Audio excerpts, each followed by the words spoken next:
boîte de la Cosmet Tank M1 contient évidemment la montre, un set de bracelets interchangeables. Il y a deux choix, donc la texture militaire ou la texture kaki. Un chargeur USB magnétique pour la recharge à l'arrière de la montre, un manuel et une carte de remerciement Cosmet.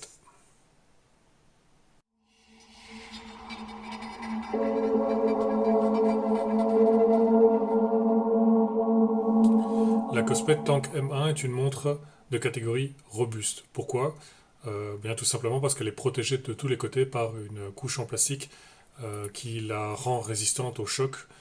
Par choc, j'entends pas uniquement les chutes, mais les chocs plus violents, comme sur la vidéo de Cosmet, on voit une voiture rouler sur la montre et la montre survit à ce genre d'épreuve-là. Donc au-delà des chocs, il y a la résistance à l'eau jusqu'à 5 atmosphères. Donc cette montre va pouvoir être utilisée dans des conditions un peu plus extrêmes qu'une montre classique sans risquer de la détruire dès la première minute. Alors à côté de ça, elle a beau être une montre qualifiée de robuste, ça reste une montre normale pour un certain nombre de choses. Donc le premier écran est complètement configurable comme sur la plupart des montres. Ici, on voit que sans utiliser l'application, j'ai un certain nombre d'écrans que je peux choisir. Dans l'application, il y a plus d'écrans évidemment, donc si vous voulez plus de possibilités de configuration, l'application Dafit vous permettra d'aller plus loin dans la configuration. L'écran est pas trop mauvais, donc c'est du LCD IPS.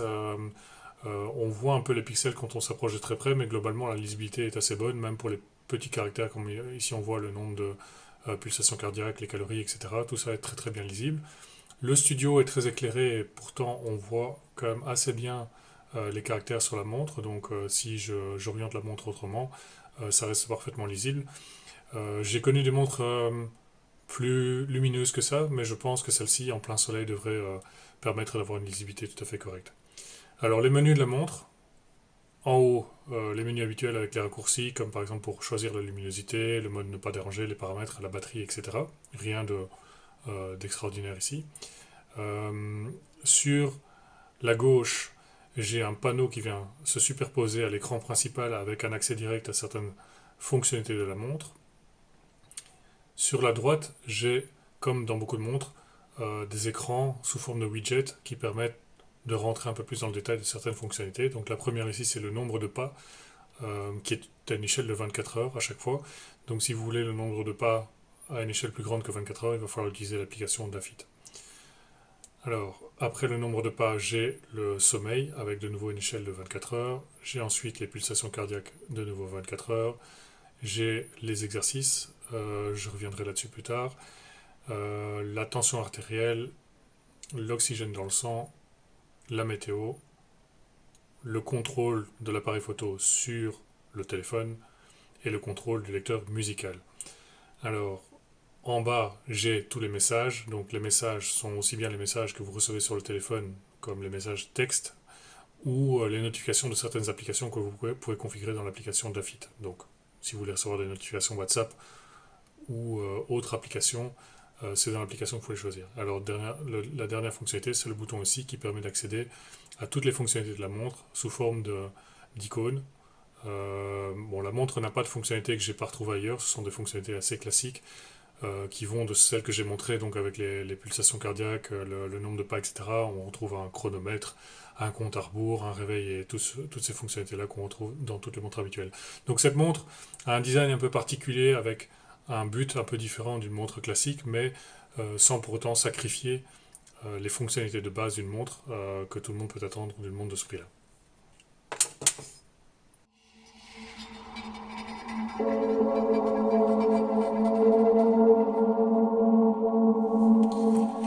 Alors pour tester la montre, en tout cas sur le mode sportif, j'ai ici deux exemples de sessions que j'ai utilisées. Donc une session de vélo d'intérieur de 30 minutes, j'en ai une autre de 40 minutes et donc je vais comparer le résultat obtenu par la montre avec ma ceinture Polar H10 pour voir en fait si le niveau de la fiabilité des mesures est bonne. Bon, je ne vais pas vous faire patienter plus longtemps, la fiabilité des mesures n'est pas bonne. Donc on voit ici, sur une session de 30 minutes de vélo d'intérieur, j'ai brûlé 48 calories et j'ai obtenu 90 pulsations par minute en moyenne. Bon, je n'ai pas une performance sportive de ce niveau-là. En réalité, on voit que sur cette même session, en fait, j'ai 129 pulsations en moyenne avec 399 calories et un pic à 157 pulsations. Donc non, pas fiable. Et j'ai une autre session un peu plus longue. Bon, je ne l'ai pas dans la montre. En fait, elle est dans l'application Dafit. Voilà. Voilà, donc si je reprends l'exercice que j'ai ici, on voit que le rythme cardiaque est assez linéaire, alors que bon, pendant une demi-heure, je ne suis pas resté sur un effort linéaire, et donc les pulsations cardiaques ne suivent pas le mouvement. L'autre session, c'est une session de 46 minutes, donc où je vois qu'ici, j'ai une fréquence moyenne de 83 pulsations et 62 calories. De nouveau, c'est absolument pas le cas. Donc si je prends cette session ici avec Polar, j'ai 122 pulsations par minute en moyenne avec une pointe à 145 et 527 calories. Donc pourquoi est-ce que ces pulsations ne sont pas fiables? En fait, c'est à peu près le problème sur toutes les montres de ce type-là.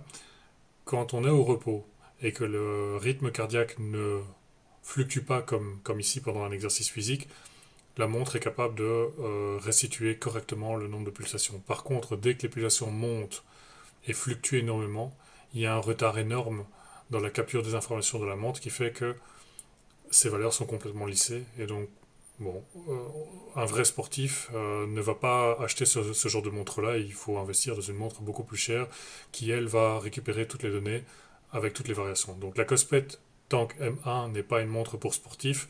Elle permet de capturer un certain nombre de données, mais certainement pas pour évaluer correctement la performance physique.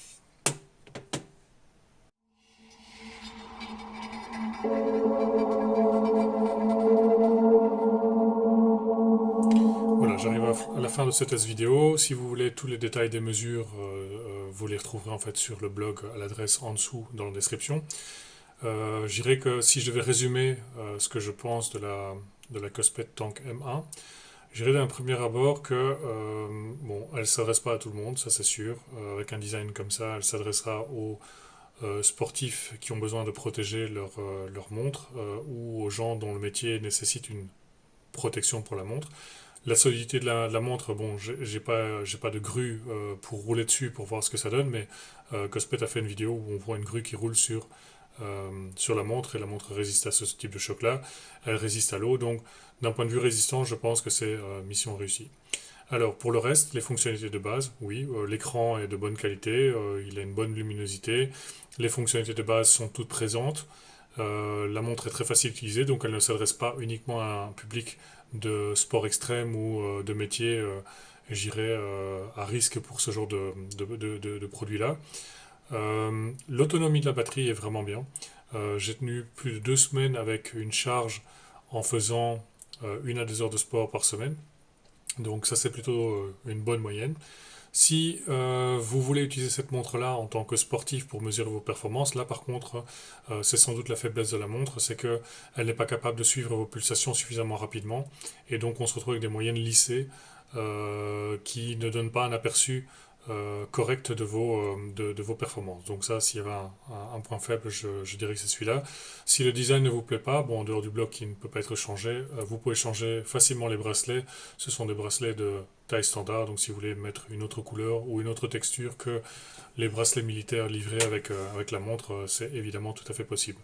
Si la montre vous intéresse, elle est disponible en description de cette vidéo. J'ai également un coupon de 10%. Comme ça tout le monde peut en profiter. Voilà, le test est terminé. Merci d'avoir regardé la vidéo et à bientôt pour une autre vidéo.